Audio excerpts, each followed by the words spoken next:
l'Ukraine vient de mener la plus grande attaque de cette guerre. C'était si dévastateur qu'en un clin d'œil, la flotte aérienne russe a perdu 34% de ses bombardiers. C'est la plus grande perte que la Russie a subie depuis la Seconde Guerre mondiale, depuis l'opération Barbarossa. Voici plus de détails.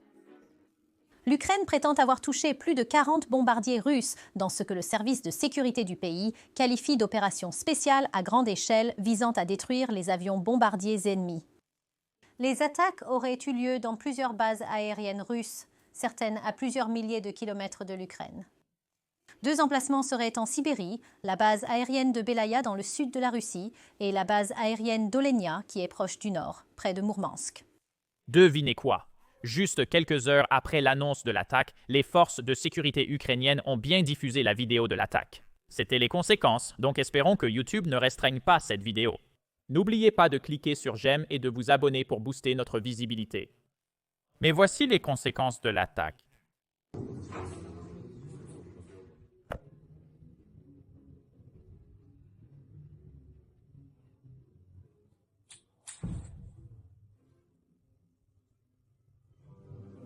Ici, vous pouvez voir sur la carte toutes les bases qui ont été attaquées et en fait, cette base orientale, la base aérienne de Beliaïra, eh bien cette base aérienne est plus éloignée de la frontière ukrainienne que la distance entre New York et El Haye. Donc, l'Ukraine frappe vraiment très profondément à l'intérieur de la Russie et Poutine est en panique. C'est parce que cette fois, ce n'étaient pas des drones venant d'Ukraine. Ces drones, décollés de l'intérieur de la Russie, ont attaqué des bombardiers russes. Voici Zelensky partageant plus de détails sur cette attaque quelques minutes avant cette vidéo. Aujourd'hui, une opération brillante a été menée sur le territoire ennemi ciblant uniquement des objectifs militaires, spécifiquement l'équipement utilisé pour frapper l'Ukraine. La Russie a subi des pertes significatives entièrement justifiées et méritées. La préparation a pris plus d'1 an et demi. Planification, organisation, chaque détail a été parfaitement exécuté. On peut dire avec confiance que c'était une opération absolument unique. Ce qui est le plus intéressant, et cela peut maintenant être déclaré publiquement, c'est que le bureau de notre opération sur le territoire russe était situé directement à côté du siège de FSB dans l'une de leurs régions. Au total, 117 drones ont été déployés dans l'opération, avec autant d'opérateurs impliqués. 34% des porteurs de missiles de croisière stationnés dans les bases aériennes ont été touchés. Nos gens ont opéré à travers plusieurs régions russes dans 3 fuseaux horaires différents et les personnes qui nous ont aidés ont été retirées du territoire russe avant l'opération. Ils sont maintenant en sécurité. C'est vraiment satisfaisant quand quelque chose que j'ai autorisé il y a 1 an et 6 mois aboutit et prive la Russie de plus de 40 unités d'aviation stratégique. Nous continuerons ce travail. Même avant que cette opération ne soit menée, nous avions des informations indiquant que la Russie préparait une autre frappe massive. Il est primordial que tous nos citoyens soient attentifs aux alertes de raids aériens. Hier soir, il y avait près de 500 drones d'attaque russes. Chaque semaine, ils accroissent les unités utilisées par frappe. Ils ont maintenant aussi préparé des missiles de calibre lancés depuis des porte-avions. Nous savons exactement à qui nous avons affaire. Nous nous défendrons par tous les moyens à notre disposition, l'Ukraine et le peuple ukrainien. Pas une seule seconde nous n'avons voulu cette guerre. Nous avons proposé un cessez-le-feu aux Russes. Depuis le 11 mars, la proposition américaine d'un cessez-le-feu total et sans condition est sur la table. Ce sont les Russes qui ont choisi de poursuivre la guerre, même dans des conditions où le monde entier appelle à la fin des tueries. Une pression réelle sur la Russie est indispensable pour la ramener à la réalité. Pression par des sanctions, pression de nos forces, pression par la diplomatie. Tout cela doit fonctionner. Peu après cette attaque, nous étions en direct pour notre émission quotidienne de 16 heures de l'Est. Dans ce direct, je suis avec Jason Jay, le correspondant de Keep Post, intelligent.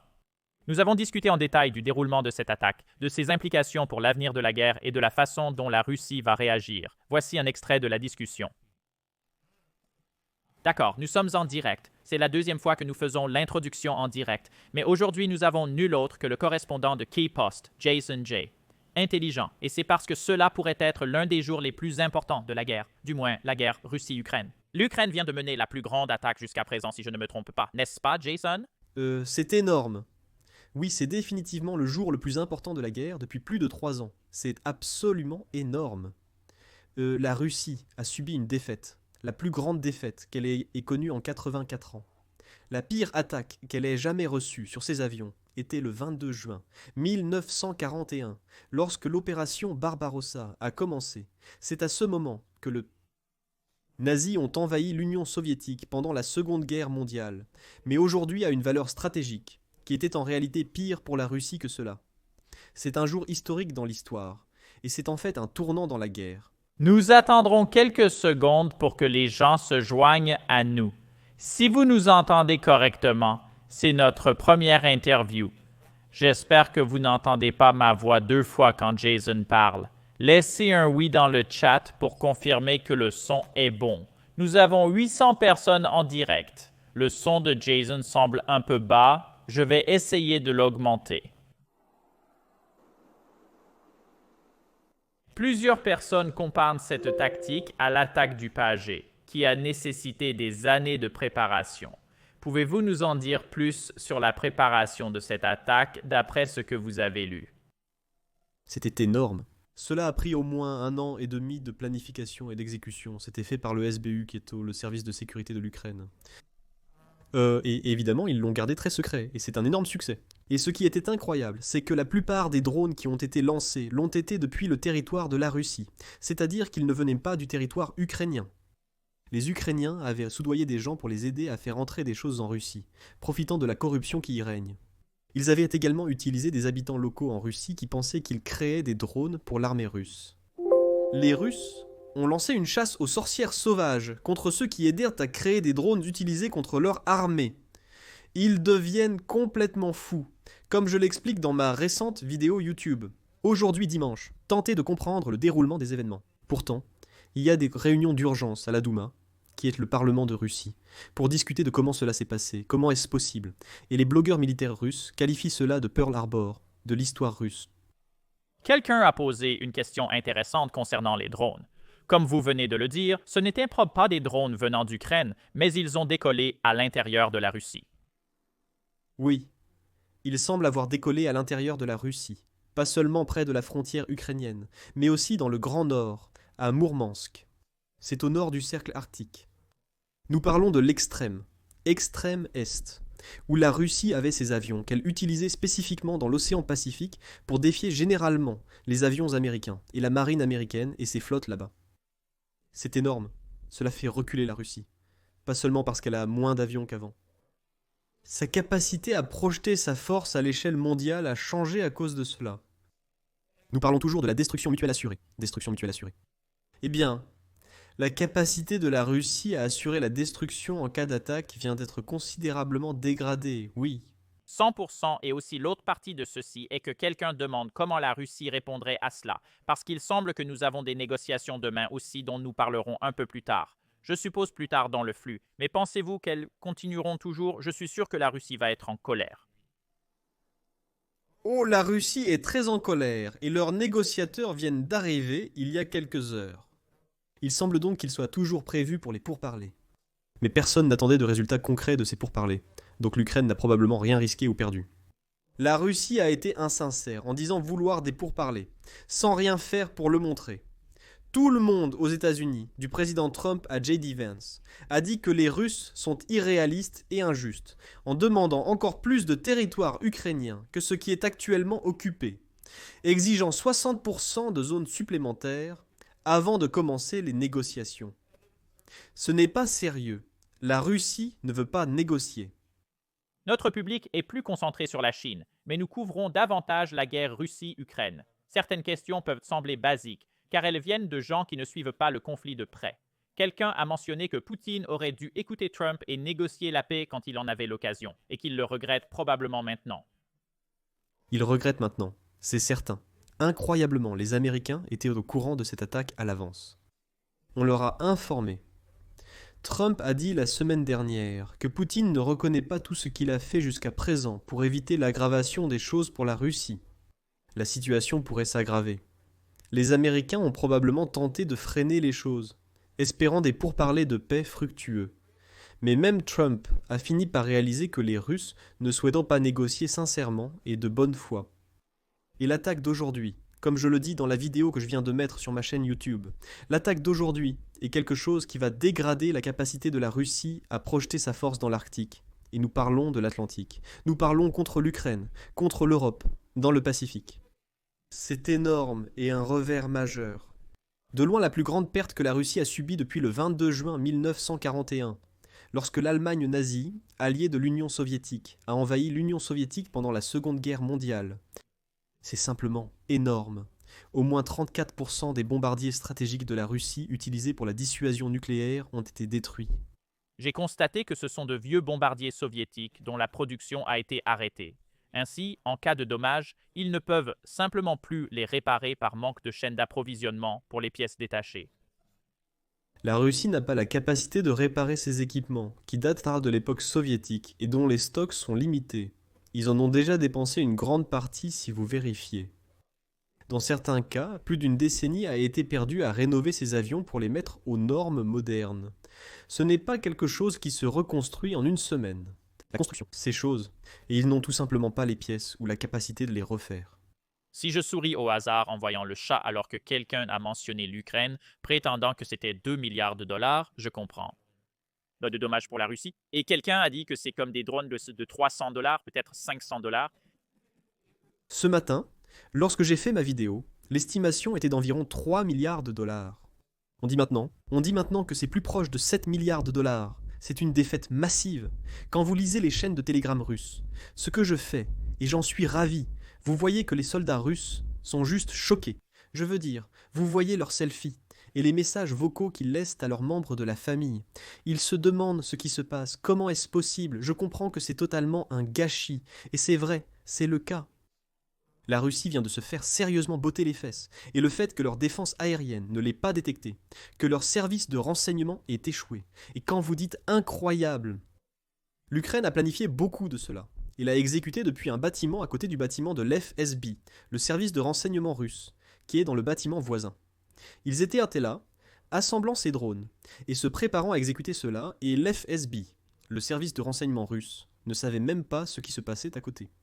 Oui, nous avons en fait beaucoup de choses à discuter, mais j'ai oublié que vous avez mentionné que Trump savait, donc vous lisez. Donc Trump a tweeté il y a quelques jours que beaucoup de mauvaises choses auraient pu arriver à la Russie si ce n'était pour Trump. Poutine doit se mettre en ligne, c'est ce que Trump a tweeté. Vous lisez cela comme s'il savait que cette attaque arrivait, c'est du moins la théorie que vous avancez. Les Ukrainiens ont affirmé avoir prévenu la Maison-Blanche au préalable.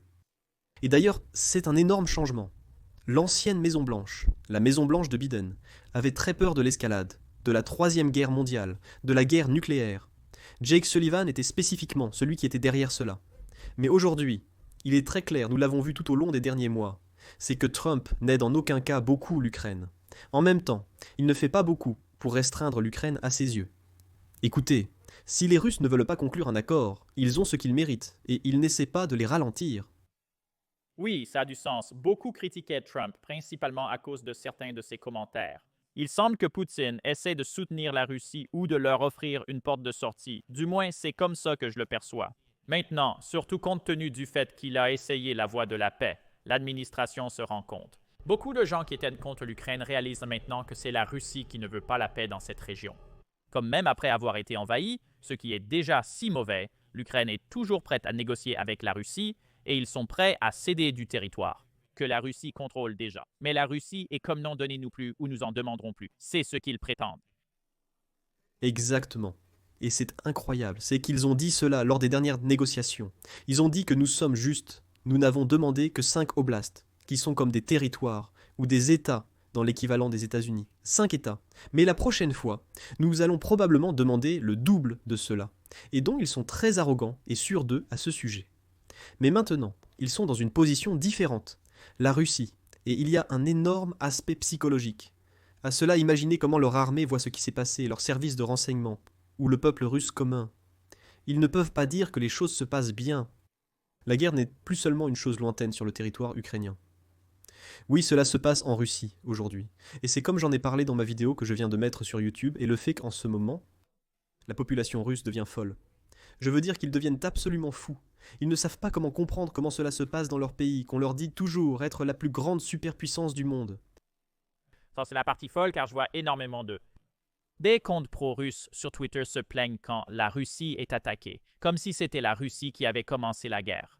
Ils agissent comme les Allemands pendant la Seconde Guerre mondiale qui voulaient tout bombarder, mais s'indignaient quand on ripostait, criant aux crimes de guerre. La Russie fait pareil, déclenchant une guerre mais refusant qu'on riposte. En effet, c'est une forme d'hypocrisie. La Russie a déjà qualifié les événements d'aujourd'hui de terrorisme. Et ils ont lancé des enquêtes criminelles sur le terrorisme. Bien écoutez, c'était une frappe militaire contre des objets militaires, en raison du fait que la Russie a envahi l'Ukraine. C'est la seule raison pour laquelle cela s'est produit. Donc la Russie est dans une situation difficile. Et quand vous regardez les luttes internes qui ont éclaté maintenant entre le service de renseignement russe et l'armée russe, ils se déchirent, essayant de se rejeter la faute l'un sur l'autre. Parce que, qui va assumer la responsabilité de cette plus grande perte d'avion depuis 1941 ? J'ai aussi vu un tweet intéressant de Preston Stewart, un autre YouTuber aujourd'hui. C'est l'anniversaire de Prigozhin, donc je ne sais pas. Si aujourd'hui est l'anniversaire de Prigozhin, aujourd'hui est aussi le jour des avions stratégiques de l'armée russe. Donc, c'est une date très propice. C'est fou, ouais, quelqu'un vient de se joindre à nous, il demande à qui nous parlons, nous avons Jason J. Smart. Tu es un correspondant spécial pour Kipost, mais je pense qu'un titre encore meilleur que celui-ci est que tu es personnellement banni par Poutine en Russie peut-être. Peux-tu raconter un peu à l'auditoire à ce sujet? Et d'ailleurs, avant que tu commences, j'ai le canal de Jason sur le chat juste au-dessus. Donc si vous les gars allez certainement le vérifier, ça nous a pris presque 1 an, mais nous avons convaincu Jason d'arrêter de publier sur YouTube maintenant. Oui, j'ai commencé à poster la semaine dernière, donc j'apprécie tout le monde qui suit ce chat ou qui suit cette chaîne ou qui s'y abonne. Je devrais dire, mais oui. Donc j'ai été expulsé de Russie en 2010. J'ai étudié la Russie. J'ai dit la Russie spécifiquement, le régime de Poutine. Depuis environ 2005 à 2007 quand j'étais à l'université.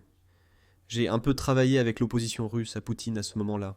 2006, 2007, mais en 2010, j'ai reçu une lettre du service de sécurité russe m'informant que j'étais une menace pour la sécurité nationale russe, en raison de mes opinions, de mon travail contre le régime de Poutine. Donc cela fait déjà 15 ans, et j'ai maintenu cela. Et je vis habituellement à Kiev, en Ukraine. Je continue de m'opposer au régime de Poutine, mais j'ai décidé de créer une chaîne YouTube pour expliquer ce qui se passe en Russie, à ceux qui comprennent. Mon objectif est de comprendre ce qui se passe en Russie, le régime de Poutine et pourquoi il menace le monde. Peu de personnes couvrent ce sujet. Bien que je vive en Ukraine, comprendre notre ennemi est crucial pour le vaincre. 100% et si je me souviens bien, vous étiez à Kiev lorsque Poutine a lancé son invasion, n'est-ce pas? Tout au long de cette guerre, il a été intéressant de voir le changement à Kiev. Aujourd'hui, les gens y sont extrêmement joyeux, de manière similaire à quand le Moskva, le navire amiral de la flotte de la mer Noire, a coulé. D'énormes célébrations. Tout le monde était heureux. Vous vous souvenez quand le pont de Koursk, le pont qui relie la Russie continentale à la Crimée occupée par les Russes, a été attaqué. De grandes célébrations à Kiev, aujourd'hui comme hier. La population est ravie, certains estimant même que la réaction est excessive. Les Russes vont réagir à leur tour. La Russie attaque des hôpitaux tous les jours. Ils ne s'arrêteront pas car ils le font déjà quotidiennement. Elle attaque les infrastructures, notamment énergétiques et scolaires. Et elle attaque des immeubles d'appartements. La Russie est engagée dans le terrorisme contre le peuple ukrainien. Et donc, non, rien ne va changer. Du fait qu'aujourd'hui, la Russie a eu ce qu'elle méritait. Oui, avec près de 1500 personnes regardant en direct, si vous n'avez pas encore liké, faites-le ci-dessous. Beaucoup de notre audience ne suit pas la guerre d'aussi près. Pouvez-vous expliquer en quoi cela profite à l'Ukraine? Est-ce juste symbolique ou cela aidera-t-il concrètement sur le front? Oh, cela aide l'Ukraine sur les lignes de front. Alors écoutez, il y a je dirais qu'il y a 3 facteurs différents pour lesquels aujourd'hui est si important pour ceux qui ne suivent pas du tout la guerre. Je vais expliquer très rapidement. D'un côté, l'Ukraine est fréquemment attaquée par des missiles balistiques de la Russie. Ils utilisent comme des bombardiers, qui sont certains des bombardiers qui ont été détruits aujourd'hui. La Russie dépend de ses alliés pour lancer ses attaques de missiles balistiques sur l'Ukraine. En tant que grande puissance nucléaire, la Russie possède un grand nombre de missiles nucléaires que dans n'importe quel autre pays du monde. Même plus que les États-Unis, mais pour déployer ceux-ci, il a besoin de choses comme les bombardiers, ses avions ainsi que ses sous-marins stratégiques. Et c'est quelque chose d'autre qui a été détruit aujourd'hui ou significativement endommagé. C'était le K-84 Iekaterinbourg, qui était un sous-marin important de la marine russe, situé dans l'extrême nord. Cela a également été endommagé aujourd'hui. Une fois de plus, Les drones pourraient avoir contribué à la chute d'un sous-marin nucléaire russe. C'est absolument incroyable aujourd'hui, mais pas partout. Pourquoi est-ce important ? Cela compte dans le schéma géopolitique global, car cela impacte la capacité de la Russie à projeter sa force. Vient d'être diminué. Les bombardiers stratégiques y sont soutenus par d'autres choses, comme des avions qui gèrent plus de choses comme le radar, ou le commandement et le contrôle, ou le ravitaillement. Et devinez quoi ? L'Ukraine a détruit ceci, donc sans la capacité de ravitailler un avion. La capacité de la Russie à projeter sa force dans le Pacifique, surtout si vous vous intéressez à la Chine, vient de subir un coup significatif. Donc cela fait reculer la Russie en tant que puissance nucléaire. Troisièmement, c'est générationnel. La Russie ne s'en remettra pas dans les prochaines semaines ou années. Des décennies seront nécessaires pour reconstruire ce qu'ils avaient, si cela est même possible. 100%. Maintenant, quelqu'un a demandé si je peux montrer la carte de l'attaque. Laissez-moi la mettre à l'écran rapidement pour que les gens comprennent, parce que d'après ce que je comprends, tu la vois, Jason. D'accord. Ouais. Donc, je pense que cette base était le principal point d'attaque comme le plus surprenant. Donc, la distance de cette base à la frontière ukrainienne est plus grande que de New York à la Californie ou de New York à LA. Donc, c'est là que c'est juste choquant et l'autre partie est comme les avions n'étaient pas protégés. Ils étaient juste à découvert. Parce que c'est fou. C'est vrai. Et d'ailleurs, maintenant, c'est sorti. Les gens font du bon travail, osant à montrer des photos d'Ukrainiens assemblant ces drones. Et ils ont vérifié où c'était. C'était en Russie centrale. L'assemblage de drones en Russie centrale révèle des failles majeures dans la sécurité russe. Cela suggère la présence d'Ukrainiens et de Russes trahissant leur pays en menant ces activités.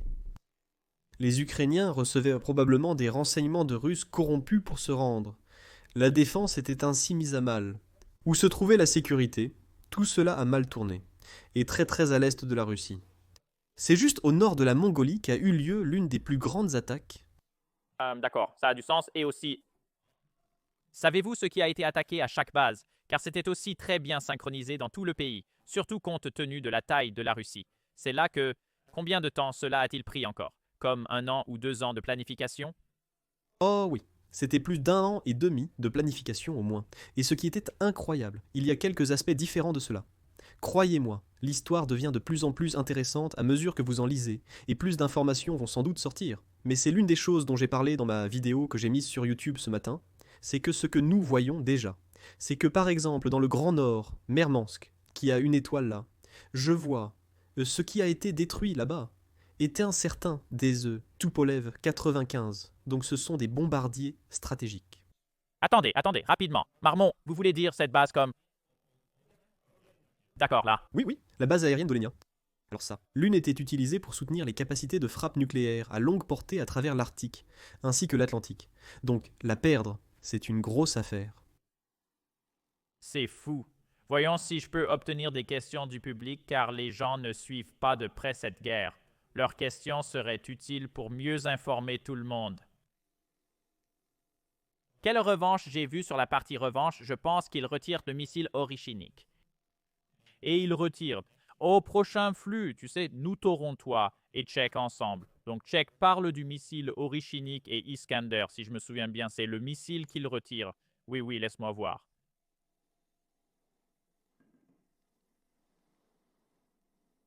Donc une chose que je trouve fascinante lorsque vous regardez toutes ces photos de ce qui sort, c'est que vous regardez ce qui reste sur l'aérodrome dans beaucoup de cas. Et c'est juste un squelette brûlé de ce qui était un avion. Il est juste parti. Et c'est typique quand vous avez quelque chose comme du carburant d'aviation à haut indice d'octane qui a explosé, ou qu'ils avaient déjà les armes à bord. Et ceux-ci ont été détruits, donc les bombes qu'ils transportaient ont explosé avec ces avions. Et une chose qui a changé, et c'est un grand changement dans la guerre, c'est que l'Ukraine a bien sûr eu des drones qu'elle a formés en utilisant l'intelligence artificielle pendant un moment. Mais tu sais ce qu'ils ont fait aujourd'hui, qui était juste fou. Ouais. Donc à Poltava, qui est la partie centrale est de l'Ukraine, il y a un musée militaire en plein air qui possède un tas d'avions soviétiques. Les Ukrainiens utilisent cet avion pour former l'intelligence artificielle à l'identifier. Donc quand ils ont lancé ces drones, ils ont été formés pour chercher ces structures exactes et aller les détruire. Et c'est ce qu'ils ont fait. Ils ont été formés pour aller exactement vers l'avion tel qu'il est vu dans ce musée et le détruire. Et aujourd'hui, ils l'ont fait. C'est simplement pour cela que la structure était si grande. Ce n'était pas aléatoire. Pas juste un gars qui les pilotait dans beaucoup de cas, mais l'intelligence artificielle reforme le verrou, la charge, va directement après eux et détruit ces avions russes.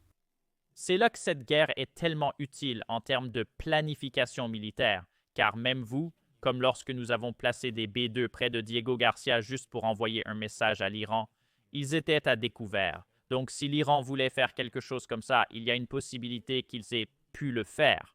Mais encore une fois, beaucoup de distance, pas assez de terre. Donc c'est comme si l'OTAN et vous appreniez beaucoup de tout ce que l'Ukraine fait.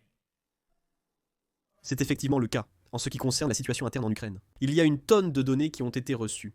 Et ce n'est pas seulement de notre côté. Évidemment, l'OTAN apprend de cela, les alliés occidentaux le font, mais nous savons que la Russie partage beaucoup de ces informations, évidemment, avec l'Iran, qui fournit les drones. Les drones Shahed, conçus en Iran mais désormais construits en Russie, soulèvent grandiose des questions sur leur fonctionnement, l'efficacité de la défense aérienne contre eux et les zones où ils sont généralement abattus. L'Iran exploite désormais ces données pour perfectionner ses drones destinés à ses propres offensives futures. Ils partagent aussi des informations avec la Chine, qui reçoit beaucoup de données, notamment des images satellitaires qu'elle partage maintenant avec les Russes. Elle échange des renseignements avec les Russes, recevant en retour des informations sur le fonctionnement de ces drones, une nouvelle façon de faire la guerre. Les Nord-Coréens se souviennent d'avoir envoyé leurs soldats aider les Russes. Et eux, ils s'attendaient à ce que leurs soldats apprennent beaucoup sur l'utilisation des drones dans la guerre moderne. Maintenant, les Russes ont envoyé un tas de Nord-Coréens pour devenir essentiellement des hachoirs à viande. Je veux dire, ils sont juste passés et sont morts parce qu'ils ont été criblés de balles ou détruits par des drones. Et donc ils n'ont pas appris, autant que je pense que les Nord-Coréens l'avaient espéré. Mais oui, les drones ont changé la nature de cette guerre. 100% et oui. Nous avons en fait beaucoup de questions intéressantes, mais une chose que je continue de me demander, même s'ils n'étaient pas sous des structures protégées, les avions comme les bases ont généralement une sorte de défense anti-aérienne, non? Comme des anti-aériens. Machine, qu'est-ce qui est arrivé à tout ça? Genre... Donc la clé est ceci. Maintenant, écoutez, il y a beaucoup d'informations opérationnelles qui ne sortent toujours pas. Nous les apprendrons probablement. Mais en regardant les vidéos qui sont sorties, ce que nous pouvons dire, c'est qu'ils étaient suffisamment proches des bases aériennes pour que la Russie ne puisse pas les détecter et donner l'alarme à temps. Deuxièmement, beaucoup d'entre eux volaient à basse altitude, ce qui les a sauvés. Mais ce que nous voyons, et c'est la partie étonnante, au moins une des vidéos qui est ressortie, et je suis sûr qu'il y en a beaucoup plus à ce stade, c'est qu'un camion, imaginez juste un camion normal de 18 roues, s'arrête. Il a une couverture souple, il n'a pas une couverture dure sur le dessus, et le conducteur enlève la couverture souple. Et des drones commencent à voler. Donc ce gars se mettrait juste à côté de la base militaire et ces drones ukrainiens décolleraient et iraient attaquer ces cibles sur la base militaire russe voisine. Je veux montrer à l'audience la vidéo de l'attaque en direct. Si le direct plante, vous savez pourquoi. N'oubliez pas de cliquer sur le bouton « J'aime » en dessous. Jason, tu ne pourras pas l'entendre, mais je pense qu'il n'y a pas de son.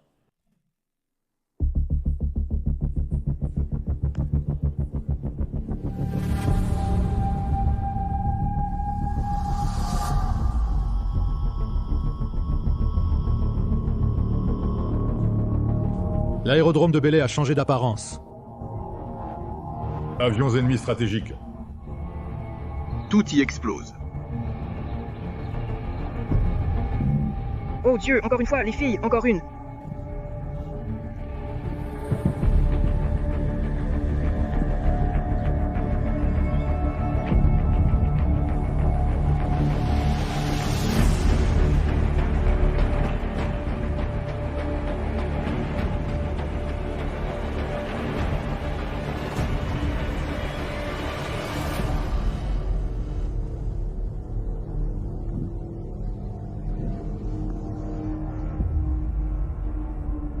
Une autre est en train de voler. Où est-ce?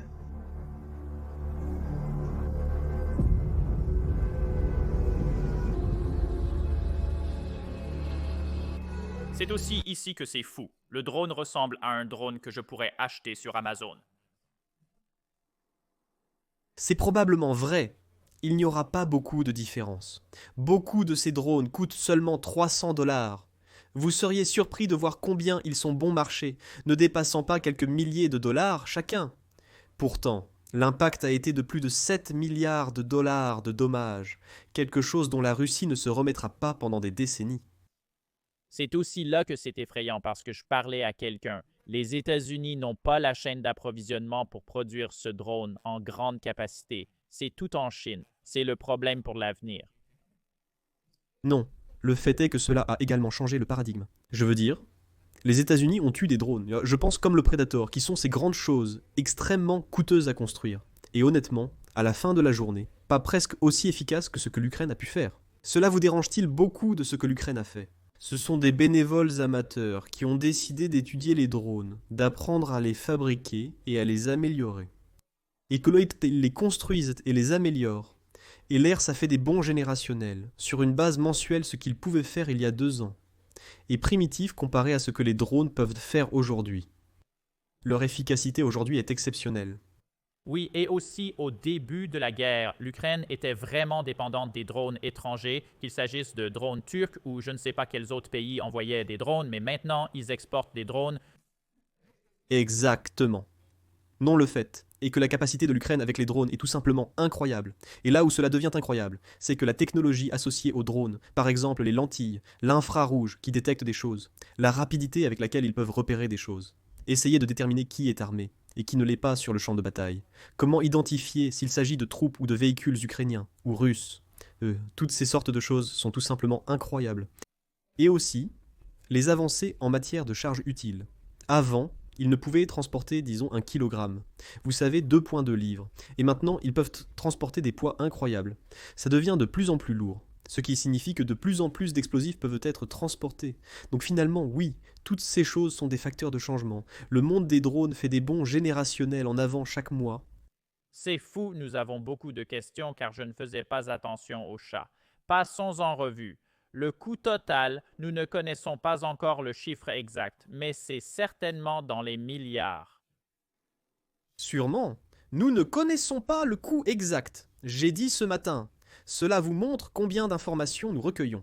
Ce matin, la vidéo que j'ai postée sur YouTube, sur ma chaîne, l'estimation à l'époque, il y a longtemps, était de 2,1 à 2,4 milliards de dollars. Actuellement, on estime que c'est plus de 7 milliards de dollars de pertes pour la Russie. Beaucoup de personnes contre l'Ukraine affirment que c'est un pays corrompu et que les États-Unis ne devraient donc pas le soutenir. Cependant, cet argument n'est pas valable. Même s'il y a de la corruption en Ukraine, ce sont les Ukrainiens eux-mêmes qui la dénoncent, ce qui explique pourquoi nous en entendons parler. La Russie, quant à elle, alimente cette conversation avec de la désinformation. La corruption en Russie est endémique chez ses dirigeants. Les drones ont détruit 34% des bombardiers stratégiques russes. C'est une démonstration flagrante de corruption en Ukraine, qui y est malheureusement répandue. Évidemment, il y a de la corruption, parce qu'il y a de la corruption, dans chaque pays, et c'est pourquoi cela fait les actualités. Dans les pays normaux, y compris l'Ukraine, parce qu'ils la poursuivent, vous allez en prison. S'impliquer dans la corruption fait partie de la vie en Russie. Et c'est pourquoi il est très peu probable qu'ils parviennent vraiment à la racine de cela. Et essayer de vraiment établir comment tout s'est passé aujourd'hui, parce que trop de personnes haut placées sont probablement impliquées dans la corruption. C'est d'ailleurs l'une des raisons pour lesquelles l'armée russe est un tel désastre. C'est précisément à cause de la corruption. L'armée russe est incroyablement corrompue, tellement de choses sont volées, et c'est bien sûr. La situation est avantageuse pour l'Ukraine car les défenses aériennes russes sont défaillantes, leur artillerie est insuffisante, et des soldats désertent l'armée à cause de ces problèmes. Tout cela est dû à la corruption en Russie, qui est vraiment incroyablement mauvaise. Et c'est l'une des raisons pour lesquelles les gens ne font pas d'affaires en Russie. Même avant cette guerre, c'est simplement un pays en désordre. Oui, et aussi si l'Ukraine était vraiment corrompue au plus haut niveau, la Russie aurait simplement acheté Zelensky au lieu de perdre autant de personnes. Écoutez, si l'Ukraine était vraiment corrompue au sommet, il serait plus sage pour la Russie de se présenter et de dire « faisons un accord ». Dites ce que vous voulez publiquement, mais ne vous dirigez pas vers l'OTAN, ne rejoignez pas l'Union européenne, trouvez des raisons de retarder cela. Assurez-vous que cela n'entre pas au Parlement pour un vote. Les gens auraient pu le faire, mais la Russie n'en était pas capable. La corruption est omniprésente dans la société, mais c'est au sommet qu'elle est la plus significative et évidente. Comme l'a dit Elon Musk, Vladimir Poutine est sans aucun doute l'homme le plus riche du monde. Il a volé son pays à l'aveuglette. Et je suis quelqu'un qui a étudié la Russie maintenant depuis 20 ans. Ma thèse de doctorat portait spécifiquement sur le régime et sa politique étrangère. Mon master portait sur la politique étrangère du régime de Poutine en Asie centrale. J'ai consacré 20 ans à étudier la corruption en Russie, qui est hors norme et freine le développement du pays. Saviez-vous que sur 140 millions de citoyens russes, 40 millions d'entre eux n'ont pas d'eau courante dans leur maison? Sur 140 millions, 40 millions n'ont pas d'eau courante. C'est ce qu'est la Russie. Ce mythe, ce tigre de papier qui est quelque chose de totalement différent.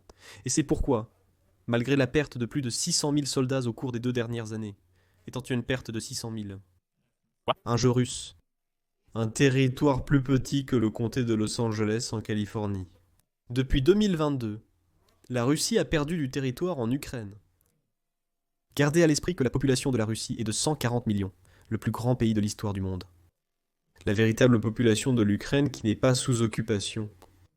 Peut-être 22 millions contre 140 millions. Le territoire est perdu pour la Russie. Depuis 2022, leur armée est un désastre total, une vraie blague. Une grande partie de cela est due à la corruption au sein de leur armée, de leurs services de renseignement et au plus haut niveau. Oui, c'est fou parce que si je me souviens bien, le père de Poutine était juste un militaire de bas niveau et maintenant il a des maisons d'1 milliard de dollars. Pas seulement une maison d'1 milliard de dollars, des maisons d'1 milliard de dollars. Des maisons. Plusieurs maisons, en fait, oui, ils peuplent et c'est plutôt incroyable. Donc c'est le mythe de Poutine. Poutine n'est pas un patriote et je dirais même qu'il n'est pas un nationaliste. Poutine est un criminel intéressé par l'enrichissement personnel avec ses amis. Et c'est ce qu'ils font. Ils violentent le peuple russe et ils obtiennent la distraction de la religion politique. Le nationalisme est utilisé comme distraction pour éviter que les gens ne remettent en question leur mauvaise qualité de vie. Et ils leur disent, soit pour la raison politique, qui est bien, nous devons souffrir un peu, mais parce que nous sommes en guerre avec le monde, et nous faisons avancer la grande Russie, ou c'est pour notre religion, nous devons souffrir dans cette vie, mais nous serons mieux dans la prochaine. Ils racontent n'importe quoi à leur population pour la contrôler. C'est quelque chose qu'ils font régulièrement. Et ce n'est pas la première fois dans l'histoire russe. C'est une astuce courante, même à l'époque du tsar, durant l'ère impériale. Et sur ma chaîne YouTube, j'en parle beaucoup spécifiquement. Et je sais que vous en savez probablement plus que moi, mais on nous pose souvent cette question. C'est comme si la Russie avait envahi parce que l'OTAN se rapprochait d'elle et c'est ainsi que nous avons répondu à cette question auparavant et peut-être pouvez-vous nous dire si c'est exact ou non. Donc, d'après les recherches que nous avons faites avant 2024, les Ukrainiens n'étaient pas vraiment intéressés à rejoindre l'OTAN du tout.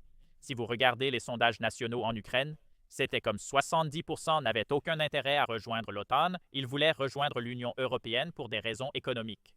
Mais ensuite, la Russie a vu qu'apparemment Poutine ne pouvait pas se le permettre pour une raison quelconque. Alors il a envahi et annexé la Crimée. Et c'est à ce moment-là que vous voyez un changement où les Ukrainiens sont comme « Oh, nous devons rejoindre l'OTAN si nous voulons être un pays indépendant. » Sinon, la Russie va venir à un moment donné. Est-ce exact? Parce que beaucoup de gens, quelqu'un pose cette question en ce moment, c'était vraiment l'expansion de l'OTAN qui a commencé cette guerre. Comment répondriez-vous à cela? Cela rend cela drôle et c'est risible. Vraiment risible. Est-ce correct? D'abord, nous commencerons par l'Union européenne. La Russie a dit qu'elle se moquait que l'Ukraine rejoigne l'Union européenne. Alors nous prenons cette autre équation. Mais pour l'OTAN, les frontières que la Russie a avec l'OTAN aujourd'hui sont bien plus longues qu'elles ne l'étaient il y a seulement 3 ans. Pourquoi est-ce ainsi? Eh bien devinez quoi? La Suède et la Finlande ont toutes deux rejoint, et vous avez une carte juste là. Devant nous, mais regardez où se trouvent la Suède et la Finlande. Les frontières avec l'OTAN sont plus longues qu'avant. Le fait était que la Russie a fait plus pour rapprocher davantage l'OTAN d'elle qu'elle n'aurait jamais pu le faire. En n'ayant pas touché à l'Ukraine, l'OTAN n'a jamais envahi un pays. L'OTAN existe depuis 80 ans, sans avoir jamais envahi un pays ou attaqué offensivement la Russie, contrairement à cette dernière qui l'a fait une fois dans son histoire. Pas une seule fois dans son histoire, elle n'a été attaquée offensivement par la Russie. En comparaison, les pays cherchant à rejoindre l'OTAN ont tous une histoire de guerre avec la Russie. L'invasion de l'Ukraine, en 2014, est précisément la raison, comme vous l'avez mentionné. De nombreux sondages publics le confirment, et je me souviens de cette période. Il y a seulement 15 ans, l'OTAN n'intéressait pas grand monde. La plupart des gens disaient que cette organisation ne nous avait pas vraiment aidés. La Russie ne nous attaquerait jamais. La Russie, vous savez, pourquoi ferait-il cela? Nous ne leur causons aucun problème. Depuis 2015, la constitution ukrainienne stipule leur volonté d'adhérer à l'OTAN, ce qui a toujours été leur position. Il n'y a pas de véritable mouvement vers cela. L'Ukraine était encore à 1 décennie et demie de l'adhésion à l'OTAN. Il n'y avait aucune chance qu'ils y entrent à court terme. Mais la Russie affirme que c'était la cause. Alors, quelle est sa réponse à l'adhésion de la Finlande et de la Suède à l'OTAN? Vous savez quelle est la réponse? Rien. Ils sont impuissants. La Russie se justifie. Restez lucide. La Russie a envahi l'Ukraine parce qu'elle a choisi d'envahir l'Ukraine et de soutenir le terrorisme, pas à cause de l'OTAN. Oui, 100%. Nous avons aussi le clip dont vous parliez des drones qui sortent de quoi? Des conteneurs. Oui, donc je vais Jouez ça? avec le public rapidement.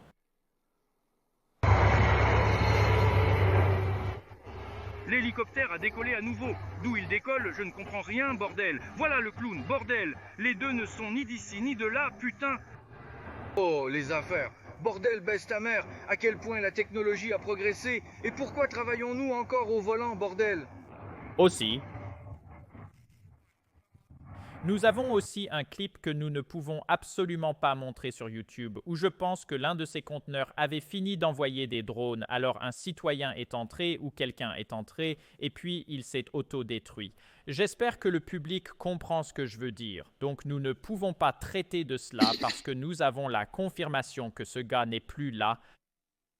Ce qui est donc intéressant, c'est que je parlais juste à Malcolm Nance, qui est un ami à moi, et Malcolm avait un très bon point. Il a dit « Tu sais ce que je parie que les Ukrainiens font, et je suis sûr qu'il a raison à ce sujet.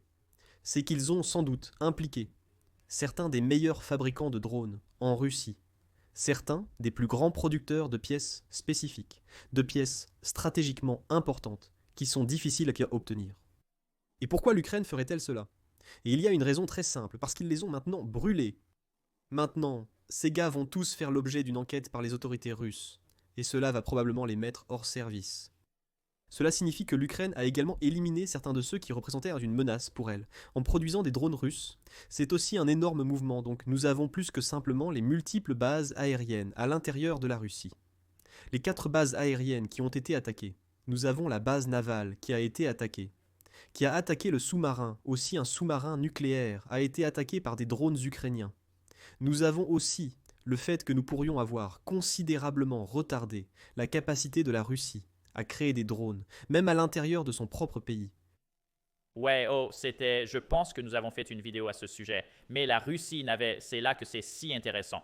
La Russie n'a qu'une seule usine de production de fibres optiques, et je pense début février, quelqu'un a posté à ce sujet comme un compte Twitter aléatoire en février, quelque chose qu'il a posté à ce sujet. Ce serait intéressant si l'Ukraine détruisait cette usine 2 semaines plus tard. Il y a eu une attaque sur l'usine, donc ils obtiennent des informations de Twitter aussi. C'est fou que l'Ukraine ait poursuivi tant de choses stratégiques. Ils ont continué le processus. L'industrie pétrolière qui fait beaucoup de bruit, parce que ça fait un gros boom quand ils sont frappés, mais ils ont aussi poursuivi le meilleur de l'intelligence artificielle en Russie, spécifiquement ceux qui sont utilisés par l'armée du gouvernement russe. S'en prendre à ceux-ci représente un revers majeur pour l'armée russe, qui n'a pas beaucoup d'autres options. Ils ne peuvent pas simplement télécharger ChatGPT, ils sont limités, et le fait qu'ils continuent à s'en prendre à cela, à s'en prendre à ces autres cibles, en dit long. Mais l'une des choses que cela dit, c'est qu'il y a probablement collusion venant de l'intérieur du côté russe. Il y a beaucoup d'indications qu'il y a des gens en Russie qui fournissent des informations aux Ukrainiens, soit pour de l'argent, soit pour un intérêt à long terme, soit ils espèrent éviter des sanctions à l'avenir. Il y a des gens qui trahissent la Russie, de l'intérieur de la Russie, et je vous assure que pour Vladimir Poutine, c'est une pensée encore plus effrayante. Le fait que toutes ces bases aient déjà été attaquées est alarmant, mais ce qui est encore plus effrayant, c'est qu'un ennemi pourrait être encore plus proche d'ici. À l'intérieur, ouais. Et qui est-ce ? 100% maintenant, nous avons beaucoup de très très bons commentaires sur tout ce que vous dites. Quelqu'un a dit « J'adore à quel point Jason est excité ». Le commentaire russe par excellence. C'est ça. Je dois dire que je suis un peu étourdi. Je ne suis pas habituellement dans une humeur, disons, ravie de parler de guerre, mais aujourd'hui a été un tel revers, comme je l'ai dit. En 84 ans, depuis le 22 juin 1941, ce matin-là, lorsque l'opération Barbarossa a été lancée par les nazis contre l'Union soviétique, ils ont envahi, ils ont détruit plus d'avions. Mais ce n'était pas aussi stratégiquement important que l'avion a été détruit aujourd'hui. Aujourd'hui a été la plus grande perte pour la Russie en plus de 84 ans. Peut-être dans l'histoire, 34% des bombardiers stratégiques de la Russie, qui sont utilisés pour des attaques nucléaires, ne sont plus en état d'être utilisés. C'est énorme. 100%, et oui, vous suivez la Russie depuis des décennies maintenant, je pense 20 ans ou quelque chose comme ça, n'est-ce pas? Au fait, la chaîne de Jason est juste au-dessus dans le chat. Si vous allez sur le chat, allez certainement la vérifier. Abonnez-vous certainement. Il a fait beaucoup de super vidéos juste la semaine dernière. Donc si vous suivez cette guerre, nous n'en savons pas assez, allez certainement vérifier sa chaîne. Mais chose intéressante, quelque chose que quelqu'un a soulevé, est-ce une énorme escalade? Est-ce que cela met la guerre à un niveau différent? Comment le voyez-vous? Je ne l'appellerai certainement pas escalade, je dirais que c'est une continuation naturelle des événements. Mais est-ce que cela change la guerre? Oui, parce que la Russie est maintenant, physiquement, est le condensateur. Gardez à l'esprit que la seule force de la Russie, c'est un pays pauvre, son économie est plus petite que celle de l'Italie, malgré le fait que c'est un pays massif. Regardez la carte là-bas. À quel point la Russie est grande. Regardez où se trouve l'Italie. C'est un pays qui est très appauvri et brisé. Et devinez quoi? La seule chose qu'il avait était cette idée qu'il pouvait projeter de la force spécifiquement à travers sa flotte nucléaire, ses bombardiers stratégiques. Mais quand il n'en a pas, que peut projeter la Russie pour montrer sa force? Et mettez-vous simplement à la place de quelqu'un à la Maison-Blanche. Si la Russie n'avait pas du tout d'armes nucléaires, est-ce que quelqu'un se soucierait de ce que pense la Russie? Ils ne sont pas un acteur majeur à l'échelle mondiale. Ils ne le sont pas. Économiquement, ils ne le sont pas. Même quand vous dites, eh bien, regardez leurs alliés, ils sont alliés avec la Chine. Eh bien, devinez quoi? La Chine réalise moins de 2% de son commerce avec la Russie. Le commerce avec les États-Unis, l'Union européenne et nos alliés en Asie est 15 fois plus important. En Inde, le ratio est similaire.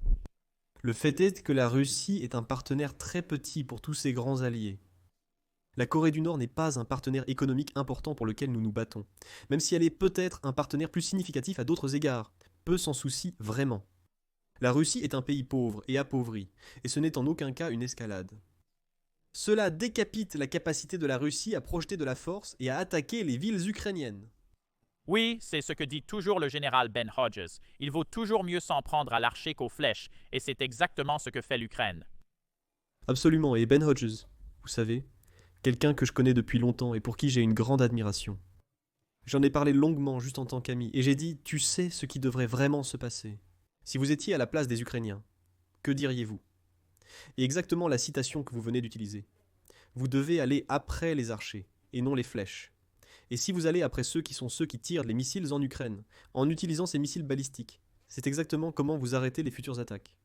Vous pensez sûrement que la Russie sera désormais plus prudente, à ce stade, pour rapprocher ses avions de la frontière ukrainienne. Je vous assure que cela a été un énorme réveil pour eux, et cela les a fait reculer. C'est quelque chose dont je parle beaucoup sur ma chaîne YouTube, c'est que la Russie est un pays qui aime montrer qu'elle est forte, qu'elle est dure, mais c'est comme un intimidateur. Et c'est vraiment le cas si vous le frappez une fois très forte au visage. La chance qu'il revienne vous embêter diminue vraiment rapidement. La Russie est un pays qui n'a pas la capacité militaire, économique ou politique de mener une guerre sérieuse, et c'est pourquoi elle n'a pas réussi à prendre l'Ukraine malgré une taille substantiellement plus grande, tant sur le plan militaire, économique, qu'elle a tout ce qu'il faut pour le faire. Pourquoi a-t-elle échoué? Parce que la Russie est finalement un pays très faible. Elle essaie de projeter le contraire, mais les faits parlent d'eux-mêmes. Ils ont crié à propos de la guerre nucléaire tout ce temps, disant que nous allons lancer des ogives nucléaires à tout moment. Qu'est-ce qu'ils pourraient escalader de plus? Eh bien, ils ne le font pas, vous savez. Finalement, pour les gens qui s'inquiètent de la guerre nucléaire, je pense que c'est totalement irréaliste. Et ce n'est pas réaliste pour beaucoup de raisons. Et l'une des raisons les plus simples que je vais vous donner est que la Russie n'effectue pas l'entretien correct de ses armes nucléaires. Quelqu'un a réellement posé cette question, oui. Écoutez, les armes nucléaires sont vraiment chères. Ce n'est pas bon marché. Ce n'est pas comme si vous créiez simplement cette chose et qu'elle restait là dans une caisse. Non, vous devez vérifier qu'elle fonctionne. Surveillez-la. La Russie ne fait pas ça. Et c'est là que ça devient un problème. Alors imaginons une situation hypothétique. Que demain Poutine décide, vous savez. Je vais tout donner. Je vais lancer quelques bombes nucléaires sur Kiev. D'accord. Imaginez s'il n'explosait pas, imaginez s'il rebondissait simplement. Alors il a montré au monde entier qu'il est impuissant. L'empereur n'a pas de vêtements. Sa capacité nucléaire à attaquer n'existe pas réellement. La Russie n'est plus en mesure de projeter sa puissance militaire comme auparavant. À un pays qui a montré qu'il est nu, impuissant et incapable de réaliser réellement ses menaces. Et si vous ne pouvez pas réaliser vos menaces, votre valeur en géopolitique est déjà nulle. Et devinez qui d'autre le remarque? Les Chinois le remarquent. Les Iraniens et les Nord-Coréens le remarquent. Les alliés de la Russie se questionnent alors. Voulons-nous réellement miser sur cet homme? Cela pourrait vraiment mal tourner pour nous. Il n'y a aucun pays qui bénéficie d'être avec un pays qui ne peut pas réellement agir sur les menaces qu'il fait.